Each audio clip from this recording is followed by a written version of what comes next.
Hey again, I hope you're enjoying the videos. And our next pose, it's gonna be another seated forward fold. This time is one of my favorites called butterfly.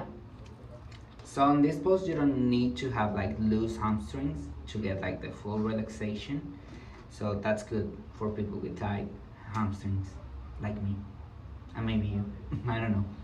Let's see. So intentions and target areas. So the primary areas will be the whole spine as a flexion and the hips with flexion, external rotation and abduction. The secondary areas will be inner thighs, adductors and the hamstrings.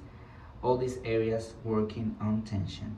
So contraindications, they will be like really similar to the caterpillar pose as we mentioned.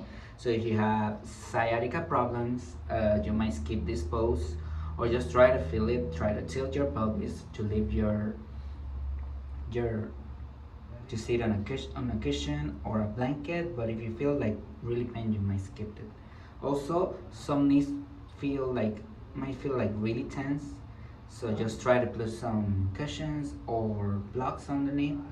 But if you really have a sharp pain, you might skip it as well. Let's see, if you have low back disorders, you might try the reclining version of this pose or do wall butterfly. Let's see. And also avoid dropping your head down if you have neck issues. So we're gonna check how to get into the pose and the alternative and the corner pose on the mat. Just wanna let you know about the meridians and organs affected. So if you feel it outside of your hips, it will stimulate your gallbladder meridian. If you have sensations in your inner knees, thighs and groin, it will be the liver and kidney meridians. And if there are sensations along the spine, you will stimulate the urinary bladder meridians. Another important fact is that this pose is really good to start a practice as well. So if you don't want to go to dangling pose, you might start with this one. Also, in this version, we are placing our heels far away, a little bit more away than the regular pose that we do in yoga, which is Baddha Konasana. So with the feet further away, more hip flexion is possible, and therefore more spinal flexion will be achieved. That doesn't mean that if you want to bring your heel closer, you also do it, and you will add more stress in the adductor muscles. But it's more recommended to keep them away. Also, this pose is really nice for pregnant women because the legs are adducted, and this will provide space for the belly. So let's get into it. Just gonna bring the book over here.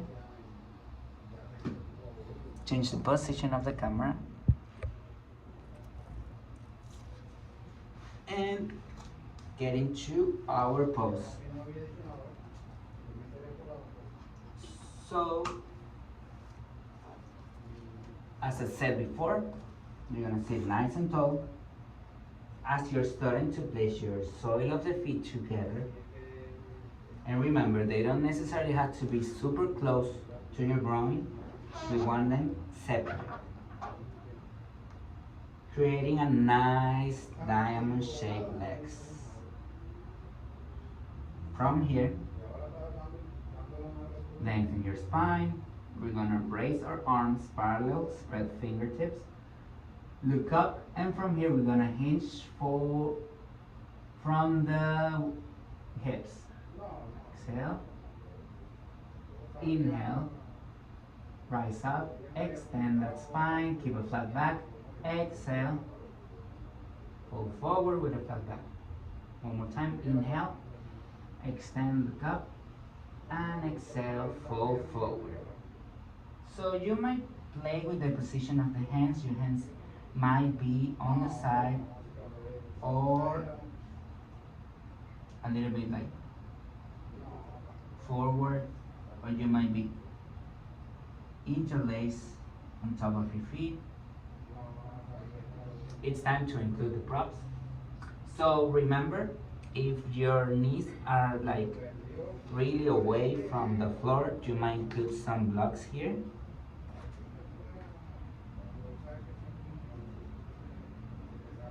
I don't think I need it,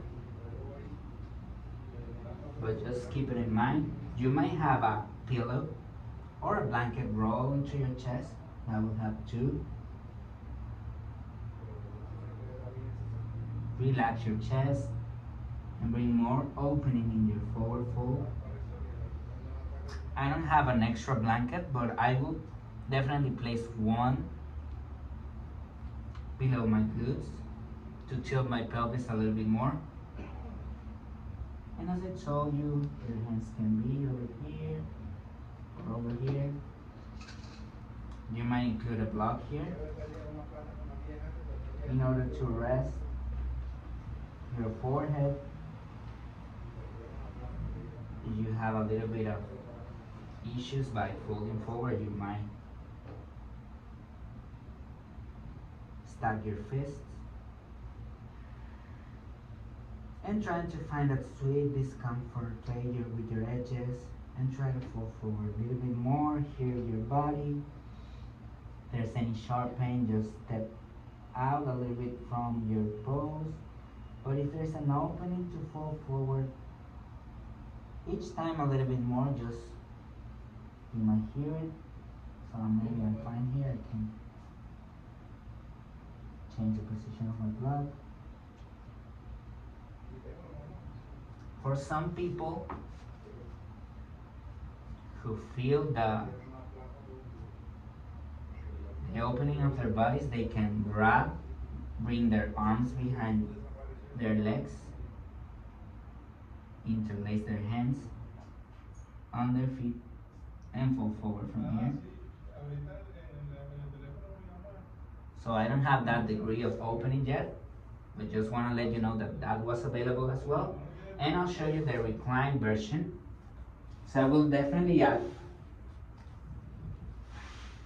a blanket below my tailbone,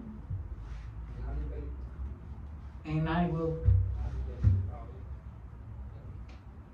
place the sole of my feet together, open the knees,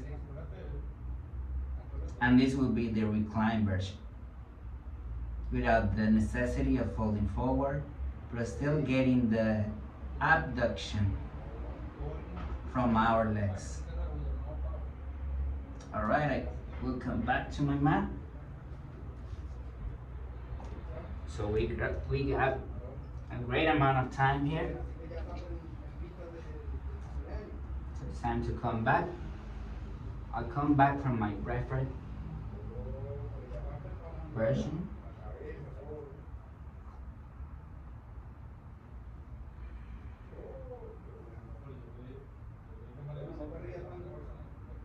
All right, feels so good. I just wanted to stay a little longer. Perfect. So if you want to come out, just let your student or yourself to remove all the props. Bring your hands on that place between your heels and your inner thighs, and from there, with your palms, press your mat and roll yourself up slowly. Keep your chin to chest. Your head is the last thing to come up. You might extend your arms. Inhale, look between your arms, between your hands, and exhale, palms together. They come to your chest. And you might close your legs like a book. And from here, you're in the perfect position to do the counter pose, which will be windshield wipers. So windshield wipe your legs. You might include a little exercise where you windshield leg to the left and look to the right, and then look to the opposite side.